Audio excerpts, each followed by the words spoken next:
오늘 우리에게 주시는 말씀은 마가복음 4장 3절에서 9절의 말씀입니다.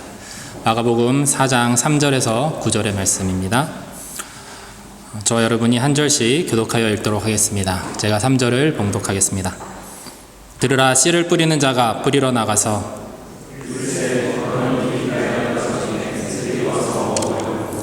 더러는 흙이 얕은 돌밭에 떨어짐에 흙이 깊지 아니하므로 곧 싹이 나오나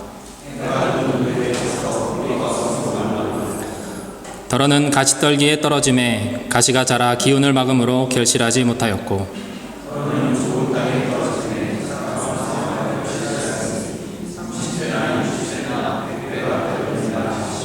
함께 읽겠습니다. 또 이르시되 들을 귀 있는 자는 들으라 하시니라. 아멘. 마가복음은 복음서 중에서 가장 거칠게 쓰여진 복음서입니다. 다른 복음서인 마태복음이나 누가복음, 요한복음 이러한 복음서에 비해서 마가복음은 가장 간결하고 투박하게 예수님에 대해서 증거하고 있습니다. 우리가 성경을 읽을 때 등장하는 많은 이야기들을 시간 순서로 쓰여졌다라고 생각하고 우리가 읽습니다. 그렇지만 실질적으로 성경을 깊이 연구해 보면 그렇지 않다라는 것을 발견할 수 있습니다. 성경 말씀이 하나의 주제에 따라서 이야기들이 이렇게 배열되고 있다는 것을 발견할 수 있다는 뜻입니다. 그래서 말씀을 읽을 때 우리는 그 말씀이, 그 복음서가 보여주고 열어내고자 하는 주제, 그것이 무엇인지를 먼저 파악하고 읽을 수 있어야 합니다. 그 전체적인 숲을 파악하고 그 숲이 어떻게 생겨진 건지 우리가 알 때 그 나무 한 그루 한 그루가 왜 그곳에 그런 모양으로 그런 모습으로 자랄 수밖에 없었는지를 우리가 알 수 있듯이 말씀도 전체적으로 어떤 흐름을 가지고 이것이 쓰여졌고 원저자가 어떤 마음으로 성도들에게 무슨 말을 전하고자 쓴 것인지를 먼저 파악할 때 이 구체적인 문장 하나하나를 우리가 묵상해 나갈 수 있다는 것이죠. 마가복음의 주제는 예수 그리스도를 통해 이 땅에 임한 하나님의 나라입니다. 한번 따라해 볼까요? 예수 그리스도를 통해 이 땅에 임한 하나님의 나라. 그것이 마가복음이 우리에게 전하고자 하는 가장 핵심적인 메시지입니다. 예수님이 하나님의 나라라는 뜻입니다. 예수 그리스도, 하나님의 아들이신 예수 그리스도가 이 땅에 오신 것은 하늘나라가 이 땅에 내려온 것입니다. 이 땅에 있을 수 없는 하늘의 나라가 이 땅에 내려온 사건입니다.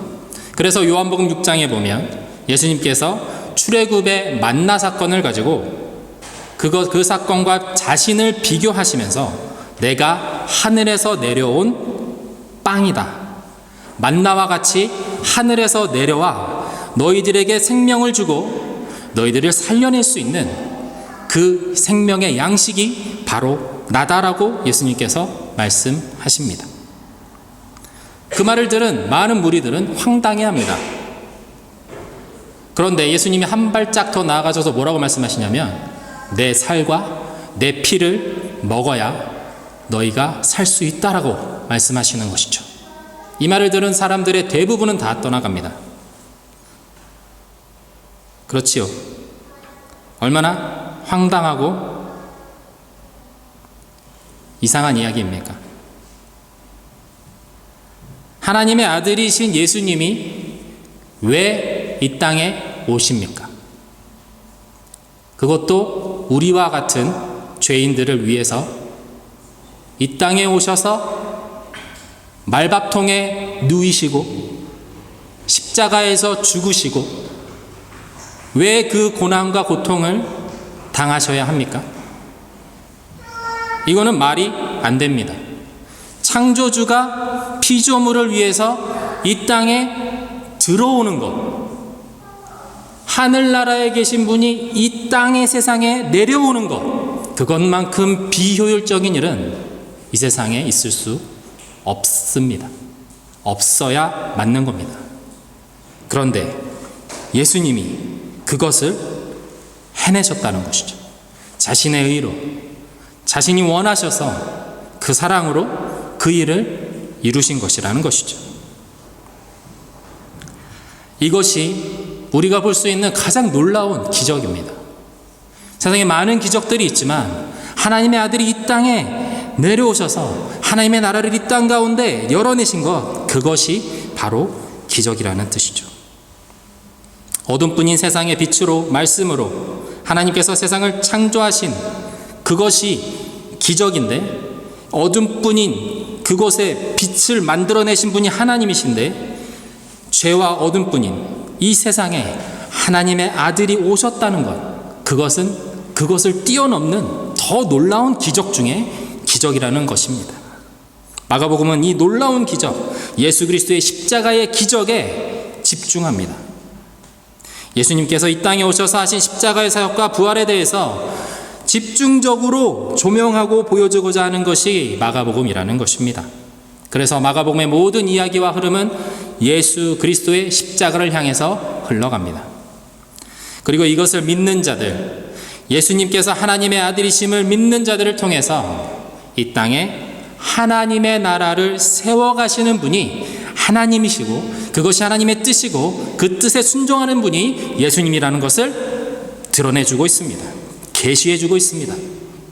바로 예수님의 부르심을 받고 일어선 제자들을 통해서 말씀하시는 것입니다. 예수님은 어부, 세리, 의사와 같이 다양한 사람들을 부르셔서 그분의 제자로 삼으셨습니다. 그리고 그들을 통해서 예수님은 이 땅에 교회를 세우셨습니다. 교회가 하나님의 나라라는 것이죠. 하나님 나라의 전형이고 모델이 된다는 것입니다. 그런데 이 하나님의 나라는 침노를 당한다라고 이야기합니다. 하나님의 나라가 공격을 당한다라는 뜻입니다. 하나님의 나라는 가만히 있어도 그 공격을 받을 수밖에 없는 것이 하나님의 나라입니다. 왜냐하면 세상은 하나님의 나라를 원치 않기 때문입니다. 하나님의 나라인 여러분, 하나님의 나라인 제자로 부르심받은 여러분은, 그리스도인은 그래서 공격의 대상이 됩니다. 언제나 사단의 공격에 노출되어 있습니다. 베드로전서에서 그래서 사단이 우리를 사자와 같이 둘러싸고 있다라고 표현하는 것이죠. 예수님께서도 사탄에 의해서 광야에서 시험을 당하셨습니다. 예수님이 힘이 없으셔서 시험을 당하신 것이 아니라 그분이 직접 시험을 당하심으로 그 시험을 어떻게 이기는지 가르치시고 보여주시기 위해서 예수님은 시험을 당하셨습니다. 예수님께서는 우리가 이 모든 시험과 사탄의 공격을 물리치면서 예수님께서 주신 그 말씀과 기도의 능력으로 그 모든 시험을 이겨내고 극복해가면서 하나님의 뜻인 하나님의 나라를 이 땅 가운데 세워나가기를 원하시는 분이십니다. 하나님의 사람들을 통해서 말입니다. 하나님의 나라는 사람을 통해서 세워집니다. 하나님의 나라는 건물이 아닙니다. 하나님의 나라는 돈으로 되는 것이 아니고 정치력으로 되는 것도 아닙니다. 하나님의 나라는 하나님의 사람을 통해서 하나님께서 세우시는 나라입니다. 우리 모두는 하나님 나라의 확장의 사명을 명받았습니다. 나만 구원받고 나만 천국 가면 된다 라는 생각으로, 그런 이기적인 마음으로 우리가 신앙생활을 한다면 하나님께서 우리를 부르신 그 부르심의 사명과는 거리가 먼 신앙의 삶이 됩니다. 그러나 구원을 받고 그 구원의 감격에 자신의 삶을 내어드리고 어디서든 하나님께서 주신 그 사명을 따라서 살아가면 이 땅에서 하나님의 나라를 누리는 특권마저 하나님께서 우리에게 약속해 주셨습니다. 그렇습니다. 하나님은 우리에게 하나님 나라의 확장이라는 사명을 주셨습니다. 그 사명을 주실 때, 그 마음을 주실 때, 그 마음을 부어주시고 성령의 감동을 입혀주실 때 그것에 반응하고 그것을 선택하는 몫은 전적으로 우리에게 맡겨져 있습니다. 하나님은 우리에게 태초부터 자유의지를 주셨기 때문입니다.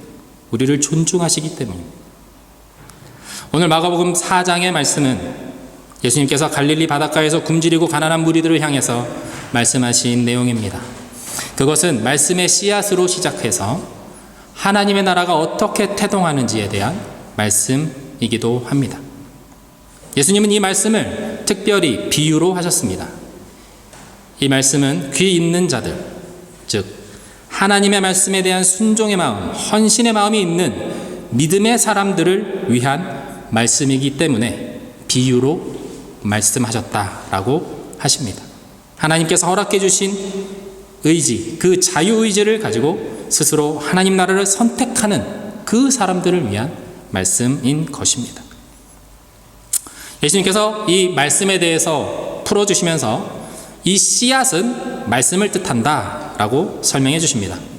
그리고 이 씨앗인 말씀을 받는 사람들의 마음을 길가, 돌밭, 가시떨기 그리고 좋은 땅의 네 종류로 비유해서 말씀이 어떻게 우리 안에서 열매를 맺어가는지 그것에 대해서 가르쳐주고 계십니다.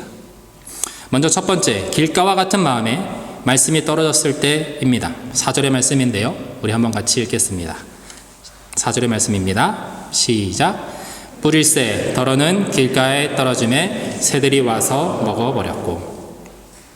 말씀이 마음에, 그 심령에 떨어졌습니다. 말씀이 귀에 들려왔습니다. 그런데 땅이 너무 딱딱합니다.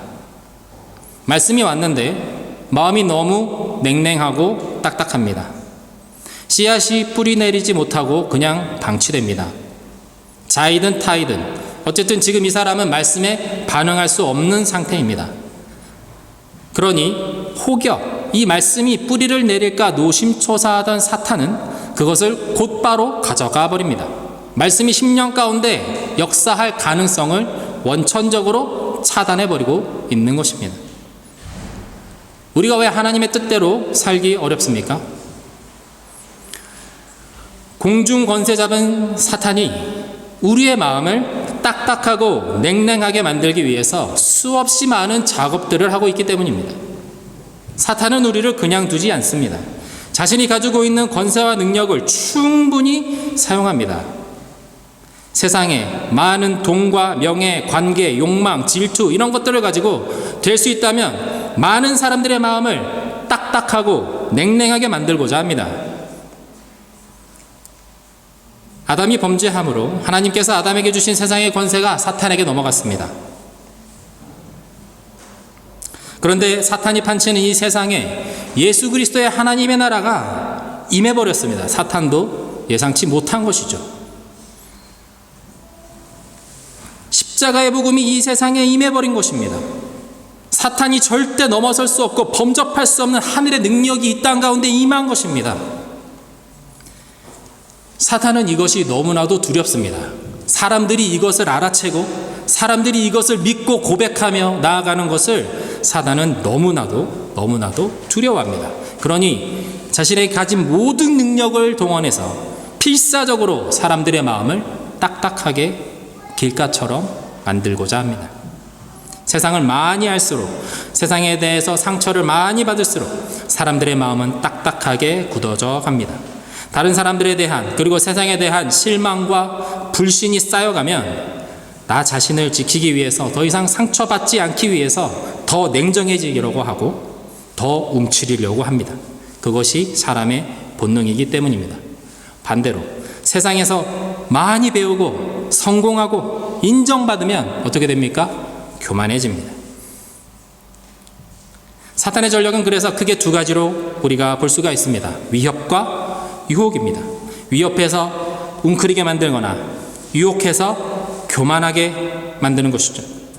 둘 다 최종적인 목적은 같습니다. 교만과 아집으로 똘똘 뭉쳐서 하나님의 말씀에 반응하지 않는 돌같이 딱딱한 존재로 만드는 것에 있다라는 것입니다.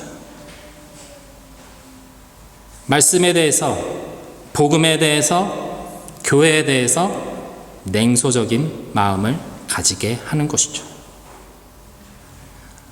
우리는 죄인이기 때문에 기본적으로 말씀에 대해서 거부감을 가지고 있습니다. 여러분, 말씀을 읽어보십시오. 말씀이 이렇게 빙글빙글 돌면서 천천히 우리에게 다가오지 않습니다. 말씀은 직진합니다. 제 영혼에 칼처럼 비수처럼 꽂혀오는 것이 말씀입니다. 저의 경우에는 그랬습니다. 말씀을 피해갈 수가 없습니다. 그 말씀 앞에 내가 순복하지 않으면 그 말씀은 나에게 아무런 의미가 되지 않는 것입니다.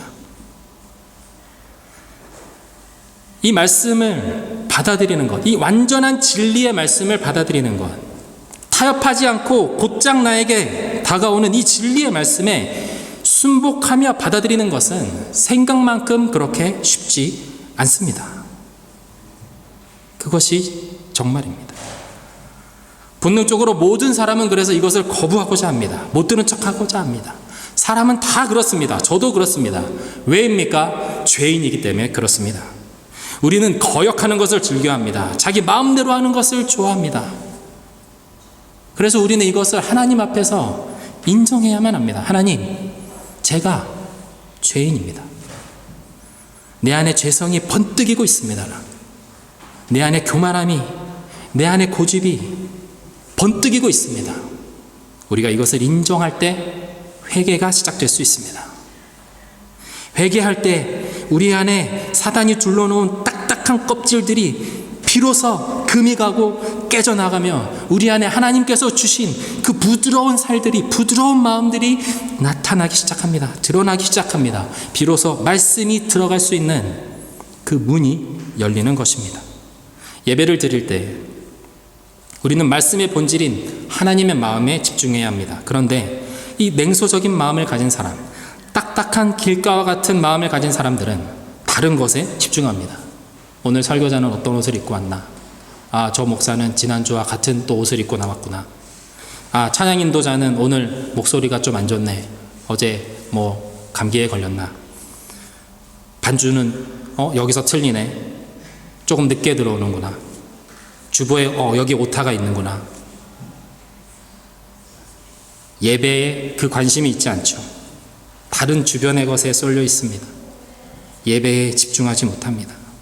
여러분, 우리가 매일 예배하는 것이 아닙니다. 일주일에 한 번, 1시간, 단 1시간입니다. 이 1시간, 우리의 모든 것을 쏟아부어서 주님을 향할 수 있어야 합니다. 이것이 승리하는 예배입니다. 이것이 예배에서 승리하는 유일한 길입니다. 1시간이지만 엄청난 예배의 능력을 경험할 수 있습니다. 예배의 능력은 다른 것에 있지 않습니다. 그것은 집단적인 집중력에 있습니다. 사단이 틈타지 못하는 예배는 예배드리는 모든 사람이 한 몸이 되어서 하나님 앞에 달려나가는 것입니다.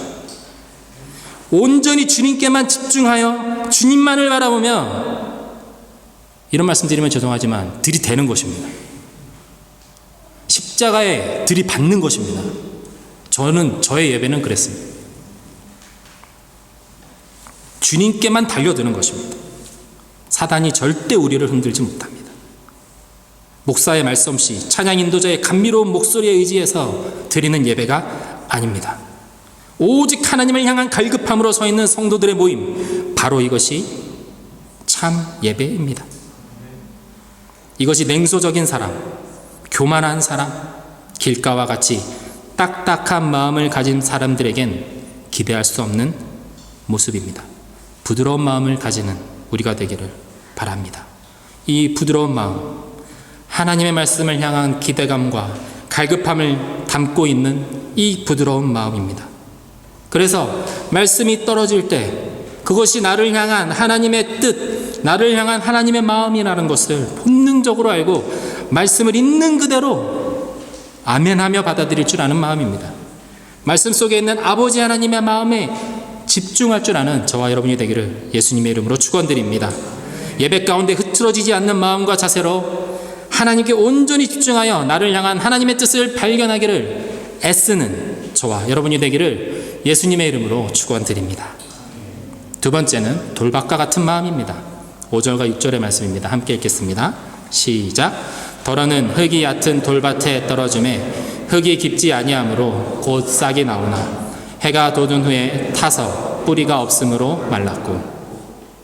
흙이 얕은 돌밭은 씨앗이 뿌리를 내릴 수 있는 흙이 있습니다. 뿌리를 내릴 만큼 충분하지 않을 뿐입니다. 그래서 말씀이 떨어질 때는 기쁨으로 그 말씀을 받지만 해가 돋은 후에는 타서 뿌리가 말라버립니다. 그래서 씨앗이 없어져 버리는 것이죠. 돌밭과 같은 마음을 가진 사람은 말씀을 기쁘게 받고 그 말씀에 반응을 합니다. 그런데 문제는 이 말씀을 가지고 세상으로 나아가지는 못하는 것에 있습니다. 말씀을 살아내는 힘이 부족한 것입니다. 성품도 너무 좋고 너무 매너 있고 다른 사람을 배려하면서 교회 생활도 무난하게 잘합니다. 그런데 성장하지 못합니다. 하나님께서는 우리가 영적으로 성장하기를 원하십니다. 영적으로 성장해야 합니다. 그런데 매번 같은 것에 걸려서 넘어집니다. 그 이유를 예수님은 이렇게 말씀하시는데요. 17절의 말씀을 제가 읽겠습니다. 그 속에 뿌리가 없어 잠깐 견디다가 말씀으로 인하여 환난이나 박해가 일어나는 때에는 곧 넘어지는 자요. 예수님께서 말씀하시길 말씀이 우리 심령에 들어오면 그것에 반응하는 순간 말씀으로 인한 환난과 박해가 일어날 수 있다라고 말씀하십니다. 아까도 말씀드렸다시피 사단은 우리가 말씀에 반응하는 것을 너무나도 싫어합니다. 그래서 그것을 그냥 두지 않습니다. 사단이 권세를 잡고 있는 세상이 그것을 그냥 두고 보지 않습니다. 말씀의 능력, 예수 그리스도의 능력을 누구보다 잘 아는 것은 우리가 아니라 사탄입니다. 여기서 말하는 환난과 박해가 꼭 목숨을 내놓아야만 하는 것은 아닙니다. 우리가 살아가는 환경에서는 말씀을 기억하고 그 말씀대로 살아내기를 포기하게 만드는 것, 바로 그것입니다. 그래서 이 시대의 사탄은 우리를 아주 바쁘게 만듭니다. 지치게 만듭니다. 그래서 예수님을 생각조차 못하게 만들어버립니다. 때로는 경제적으로 힘들게 만들어서 마음에 근심으로 가득 차게 만들어서 예수님을 생각하지 못하게 합니다. 누군가의 관계에서 깊은 상처를 받게 해서 낙심의 수렁으로 빠지게 만듭니다. 그래서 하나님의 마음, 하나님의 말씀을 기억하지 못하게 만듭니다. 그 말씀이 뿌리 내리고 힘있게 뻗어나가 나의 삶을 지지할 수 있는 그 말씀의 능력을 가지지 못하게 하는 것입니다. 제가 참 좋아하는 목사님 중에 김남국 목사님이라는 분이 계십니다. 여러분도 잘 아시리라 믿습니다. 마커스 예배의 설교를 맡고 계시고 마커스 예배팀을 말씀으로 훈련시키신 분입니다. 며칠 전에 제가 이분의 책을 읽었습니다. 그런데 거기에 이런 이야기가 있었습니다. 김남국 목사님께서 청년 시절에 집이 너무 어려워서 막노동을 해야 하는 그 시기가 있으셨다고 합니다. 어느 날 목사님이 우체국 앞에서 친구를 기다리다가 한 문구를 발견합니다. 비가 오나 눈이 오나. 비가 오나 눈이 오나 우편을 잘 배달하겠다라는 이제 우체국의 정신이 담겨 있는 그런 문구였습니다. 그런데 이 문구를 보고 있던 청년이었던 김남국 목사님이 하나님 앞에 이렇게 다짐합니다. 하나님, 맞습니다. 비가 오나 눈이 오나 핑계대지 않고 한결같이 예배의 자리에 나아가고 하나님이 원하시는 삶을 살아가겠습니다. 하루는 힘겹게 막노동을 하고 여느 때처럼 금요 예배를 드리러 터덜터덜 기도원에 올라가고 있었습니다. 그런데 너무 몸이 힘들었습니다. 그래서 계속 올라가는 그 길을 포기했습니다. 그리고 다시 버스 정류장으로 내려와서 집으로 가는 버스에 올라탔습니다. 곧 쓰러질 것만 같은 몸을 버스에 싣고 창밖을 보니까 마침 눈이 내리더랍니다. 눈이 내리고 있었습니다. 그런데 문득 그 문구가 생각나더랍니다. 비가 오나 눈이 오나. 마음에 찔림이 옵니다. 가던 걸음을 돌려서 버스를 타고 다시 기도원으로 올라갔습니다. 힘겹게 기도원으로 올라가서 그 예배 자리에 앉자마자 이렇게 기도했다고 합니다. 하나님, 남국이가 왔습니다. 그리고 그대로 주저앉아서 잠이 들어버렸다고 합니다. 씨앗을 뿌리기 전에 농부들은 밭을 갈아엎습니다. 그리고 돌을 골라냅니다. 이 작업은 물론 힘들고 어려운 작업입니다. 그러나 돌을 골라내지 않으면 뿌리가 튼튼하게 자랄 수가 없습니다. 그러므로 작물이 잘 되지 않습니다. 말씀을 살아내는 것은 정말 어려운 일입니다. 김남국 목사님은 하나님 앞에서 말씀대로 반응하며 살기 위해서 몸부림쳤던 청년의 시절이 있었습니다. 비가 오나 눈이 오나 하나님께서 말씀하신 대로 그 삶을 살아내기 위해서 기도원으로, 교회로 자신이 할 수 있는 모든 것에 최선을 다하며 섬겼습니다. 그리고 예배했습니다. 그 지독한 청년의 시절을 그렇게 살아냈습니다. 그러니 하나님이 만져주시더랍니다. 하나님이 간섭해 주시더랍니다. 책임져 주시더랍니다.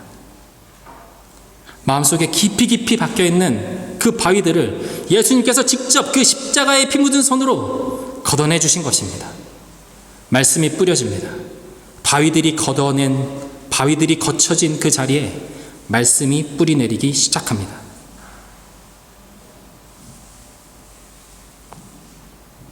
비가 오나 눈이 오나 예배의 자리를 지킬 때 믿음을 지킬 수 있다고 목사님은 말씀하십니다. 본인이 그렇게 사셨기 때문입니다. 기본 중에 기본입니다.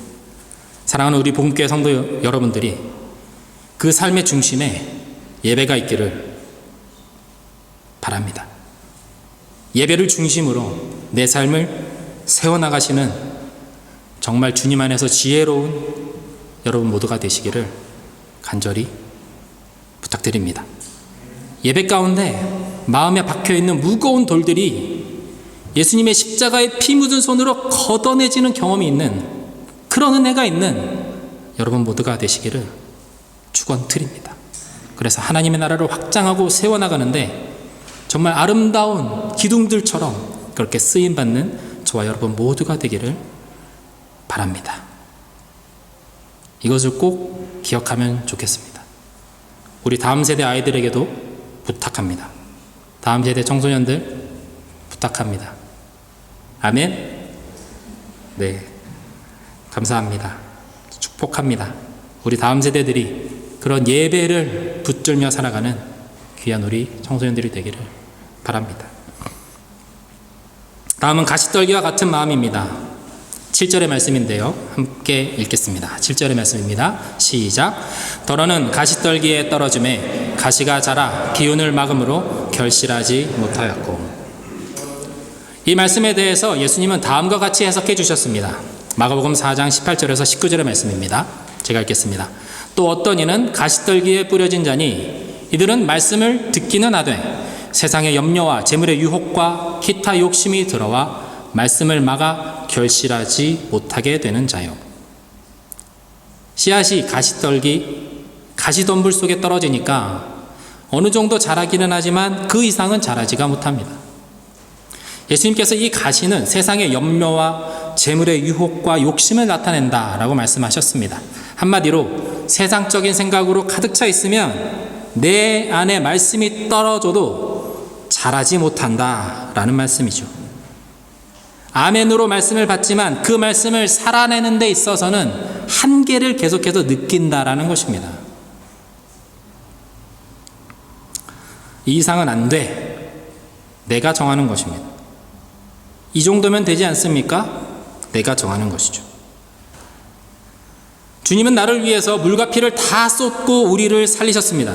그런데 우리는 주님 앞에서 저는 요 정도 드릴 수 있습니다 라고 말씀드리는 것입니다.